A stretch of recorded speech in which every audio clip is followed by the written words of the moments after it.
রাজ্যের রাজনৈতিক উত্তেজনার মাঝে বেড়েছে অনুপ্রবেশকারীদের চলাচল। প্রশাসনের কড়া নজরদারি। বাংলাদেশ সীমান্ত ঘেঁষা পশ্চিমবঙ্গের বিভিন্ন জেলায় হঠাৎ করেই অস্বাভাবিক ভিড় লক্ষ্য করা যাচ্ছে। রাজ্যে কথিত ডিটেক্ট ডিলিট ডিপোর্ট নীতি কার্যকর করার দাবি জোরদার হওয়ার পর থেকেই সীমান্ত এলাকায় চাপ বেড়েছে বলে প্রশাসনিক সূত্রে খবর। ভারতীয় জনতা পার্টির নেতৃত্বাধীন রাজ্যের নেতৃত্বের দাবি, অবৈধ অনুপ্রবেশকারীদের চিহ্নিত করে ভোটের তালিকা থেকে নাম মুছে দিয়ে তাদের দেশে ফেরত পাঠানোর প্রক্রিয়া শুরু হয়েছে। এই অবস্থায় বহু মানুষ সীমান্ত পেরিয়ে দ্রুত নিজের দেশে ফিরে যাওয়ার চেষ্টা করছেন বলে স্থানীয় সূত্রে জানা গেছে। উত্তর 24 পরগনা, নদিয়া এবং মুর্শিদাবাদের একাধিক সীমান্তবর্তী এলাকায় গত কয়েকদিন নজরবিহীন ভিড় দেখা গিয়েছে। সীমান্ত রক্ষা বাহিনী ও স্থানীয় প্রশাসন পরিস্থিতি সামাল দিতে অতিরিক্ত বাহিনী মোতায়েন করেছে। সীমান্তে নজরদারি আরও বাড়ানো হয়েছে যাতে কোনো রকম অবৈধ পারাপার রোধ করা যায়।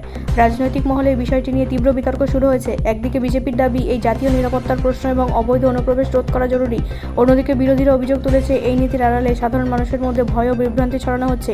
নরেন্দ্র মোদী সরকারের নীতির সঙ্গে সামঞ্জস্য রেখে এই পদক্ষেপ নেওয়া হচ্ছে বলে বিজেপি সূত্রে দাবি করা হয়েছে। যদিও রাজ্য প্রশাসন এখনও আনুষ্ঠানিকভাবে এমন কোনো সর্বাত্মক অভিযান ঘোষণা করেনি, তবুও সীমান্তে যে চাপ তৈরি হয়েছে তা অস্বীকার করা যাচ্ছে না।